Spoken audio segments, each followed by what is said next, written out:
So sometimes I'm asked by people, I have a variety of different questions that come up over and over and over again. And something like this question of why does it matter what people do in their own bedroom? Why do you care, Gary? Why are you up talking about sexual things and all of that? Why don't you just mind your own business and just let people live and let live, let people do what they want to do? The truth is, in many respects, I don't care. But in another way, I know that if the scriptures are true and people are not living in a way that is congruent with those scriptures, especially as ones who profess to be believers, then their lives are going to be miserable and are going to be a shadow of what they could be.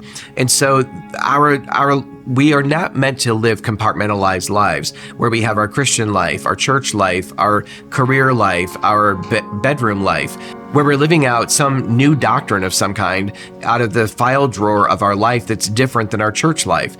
What we're doing in our private life, what we're doing in our family life, what we're doing in terms of bedroom life, of course there's something unique and special about that should be private, but it shouldn't be something that is the opposite of what we're claiming to be in public. We need to embrace integrity across the board.